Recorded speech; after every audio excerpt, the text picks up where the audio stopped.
Hey guys, it's Luna. What's going on? I'm here to cover Gothic art and architecture. So let's go ahead and get started. Gothic art and architecture was roughly between 1200 and 1500 AD. So those centuries, we're talking they're the height of the Middle Ages. And actually, Gothic churches are sometimes called stone Bibles. They're really fancy. Like, they really, if you want to think of fancy, think of an Iggy Azalea song, apply it to Gothic churches. I'm just saying. They used rib vaulting and flying buttresses. They were technologically more advanced at this time because they were able to be built higher. So the naves were also higher as well in height. And the highest nave was 144 feet at, oh God, it is Aminus. That's where it is. They use stained glass windows and sculpture to tell stories inside the churches instead of fresco. So fresco is kind of outdated at this point. Again, the naves are higher, and these were still being used by the community while they were being built, these churches, because they took forever to finish, and sometimes they're like, the book calls them a hodgepodge, the Annotated Mona Lisa calls them a hodgepodge, because it took so long for them to be finished. I mean, that's 300 years of them being constructed, so I'm not surprised. And this is also like, we're about to go into the Renaissance at this point. Renaissance doesn't really officially start until like 1300, 1400. But I mean, we're on the cusp of that at this point. So tapestries were also used along with the stained glass windows, the rose windows, and sculpture to tell stories. Sculpture was usually, it has Mary the Apostles and other saints of the churches. And they're actually full figured. They look like they're coming out of the wall, but they're done in high relief. So, and they kind of go back to like using wet drapery, which is just a technique that the Romans used to do, where they would take a model and they'd take a cloth and they'd they'd get it wet and they'd put it over the model, and it would help like do folds in the clothes. So that's why whenever you look at an ancient Roman or Greek statue, that's the technique that they use, is called wet drapery. And it's around the body, so it also idealizes the body, because the artist could basically do whatever they wanted with the drapery to make the body look good. So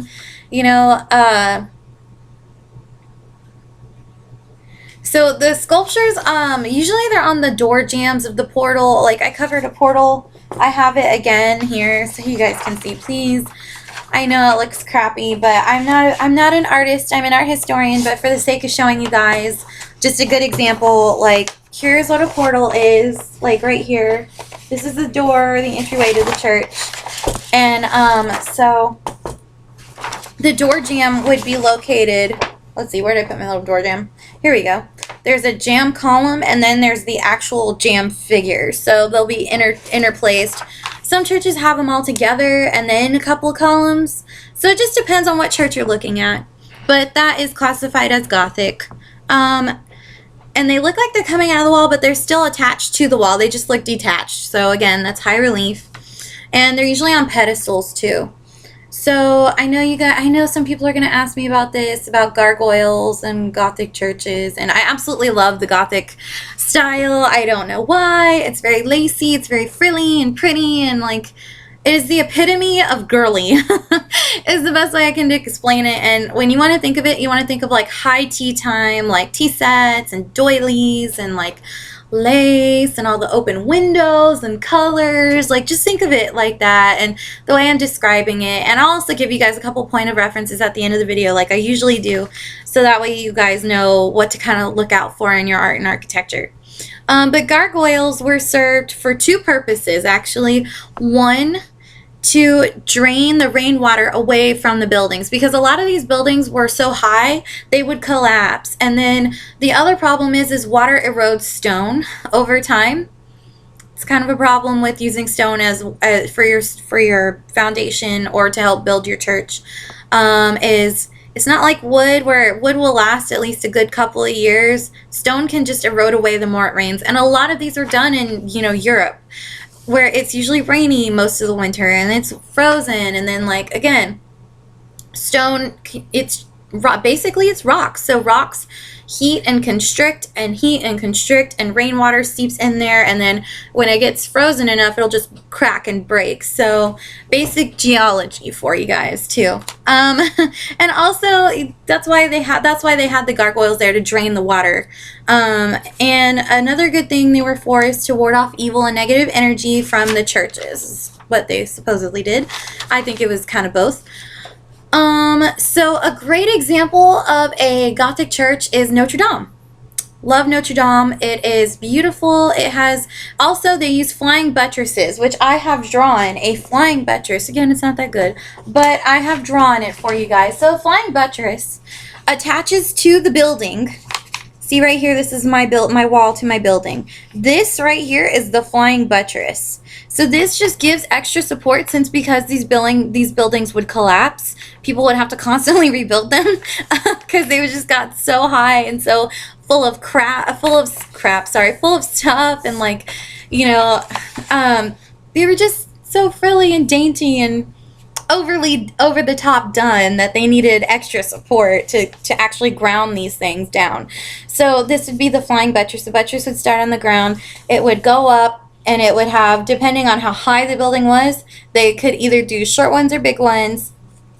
And so it would attach to the wall and have one support here. Then it would attach to the wall in the middle and support here. And then you would have your bottom support, which is where it would be with the building, on the bottom, on the ground floor. So that is a flying buttress. I drew a rose window for you guys, but it doesn't do it justice, so I'm not going to show you all that. But rose window is just stained glass, and it's beautiful, and when the light will shine in, and it'll shine all these colors in the church when it's sunny. I just think it's absolutely beautiful. And a couple of tapestries that you want to make sure you know is the unicorn in captivity.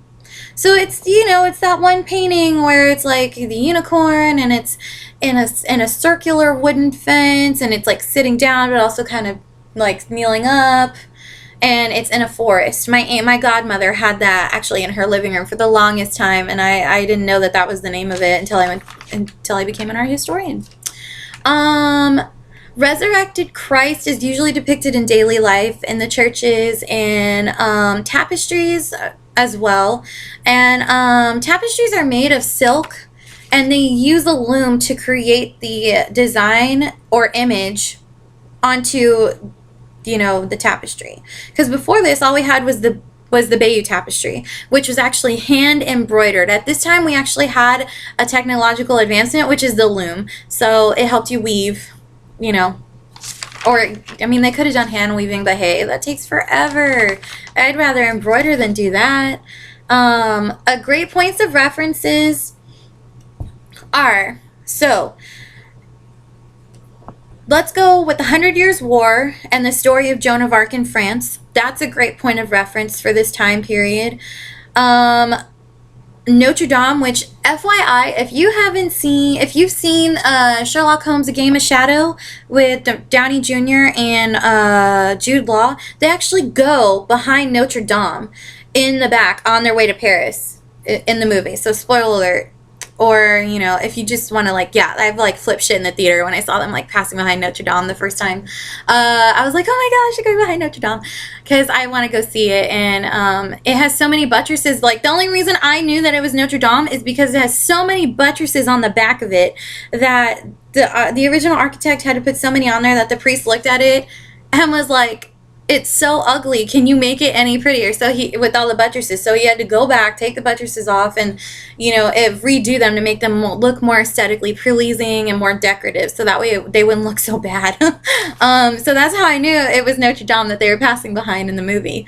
Oh, A Hunchback of Notre Dame. Like, I know it's silly to kind of give you guys a point of reference since I've been talking about it, but if you Google, and I'm going to have it on the Pinterest board too, but if you just even want to look, like, the scene where Esmeralda's walking through the church and she's singing and whatnot, and you see all the stained glass and all the light coming through, like, Disney did a fantastic job on their stained glass, and I think they took that. Another point of reference I was going to give you guys is Beauty and the Beast, because the opening scene and the ending scene with the stained glass, and actually, like, the way that the castle is in the beginning, it is so Gothic and pretty. Like I love it. It's so pretty. It's one of my favorites movies to watch. But also, okay, so as we kind of come to the end of the Gothic era, about 1492 is when Columbus sailed the ocean blue under Ferdinand and Ferdinand II and Isabella. So to kind of give you guys a rough time period and a point of reference, yes, I actually did use that little saying about, you know, Columbus. And a couple of great, I'm trying to think of a couple of castles. I was looking at some on Google, but I didn't get any into their names. But usually, like, Gothic castles they're just like the churches. They're made of stone. They're super high. They have intricate design. They've got, like, towers here, sculpture there. Like, they're all stone. They're not painted with any color unless it's, like, stained glass. So I hope that helps you guys out. Again, have a great day. Good luck. Bye.